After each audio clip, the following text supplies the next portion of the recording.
El testamento. La vocación que proviene de un título testamentario tiene preferencia sobre la ley. Por ello, únicamente en defecto de testamento se abrirá la sucesión intestada. Esta es una consecuencia del principio de incompatibilidad entre los títulos sucesorios universales establecidos en el artículo 3 del Código de Sucesiones.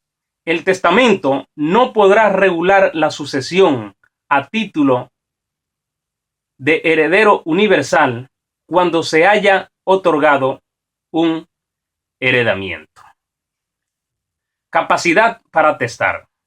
Conforme a la norma de capacidad testamentaria, los menores de 14 años no podrán dictar testamento cuando se trata de testamento notarial. Tampoco tienen capacidad testamentaria los menores de 18 años cuando el testamento sea hológrafo. Pese a tener suficientemente capacidad para testar, pese a tener suficientemente edad para testar, se ha de comprobar que el testador tiene suficientemente capacidad para llevar a cabo dicho testamento, porque de lo contrario, la ley le declara incapacidad para testar, le declara como incapacitado. Bien, pero para que los menores no mueran incapacitados, la ley prevé la sustitución pupilar y para los incapacitados, la sustitución ejemplar. Bien, el testamento notarial. No existe ningún mecanismo para comprobar la capacidad testamentaria del testador, por lo que es el propio notario, mediante su experiencia, quien ha de comprobar la capacidad testamentaria.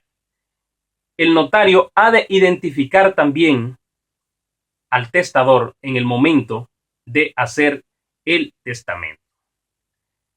La capacidad para testar se ha de tener en el momento de hacer el testamento, pero es después cuando se comprueba dicha capacidad testamentaria. Bien, dado que no existe ningún mecanismo para comprobar la capacidad testamentaria, eso hace que en algunos casos extremos se haya podido impugnar el testamento por falta de capacidad del testador, aunque ésta haya sido comprobada y apreciada por un notario. Pero dado que el notario no es ni médico ni psiquiatra, solo podemos pensar en negligencia o conveniencia del notario. En este caso, nos podemos preguntar si el testamento notarial tiene algún tipo de refuerzo ante una posible impugnación posterior del testamento por falta de capacidad del testador. Hemos de responder que sí, ya que se trata de una presunción iuris tantum, la cual ha sido comprobada y reiterada por la jurisprudencia. El testamento notarial tiene una mayor certeza frente al testamento hológrafo, pero aún así admite la prueba en contra y no es extraño de que sea impugnado posteriormente por falta de capacidad del testador. Testamento hológrafo. La capacidad para testar del testador en el testamento hológrafo no la aprecia ni la comprueba nadie. Es decir, no la comprueba ni la aprecia nadie. Y esto puede ser un problema si después el testamento es impugnado por falta de capacidad del testador. El testamento se ha de averar como cierto, como auténtico, pero la ley no prevé ningún mecanismo para comprobar la capacidad del testador en el momento de dictar el testamento.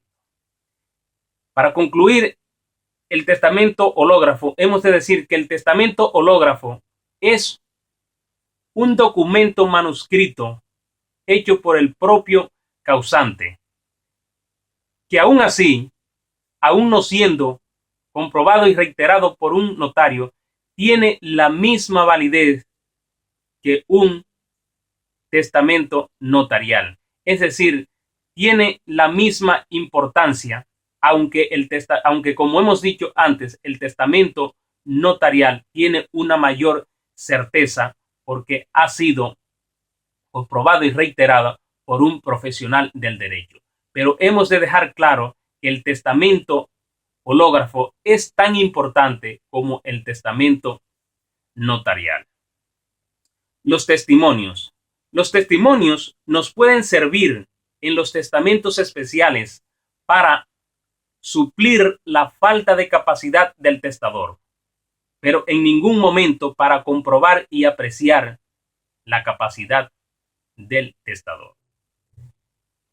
En los testimonios pueden intervenir facultativos que testimonien a estos efectos.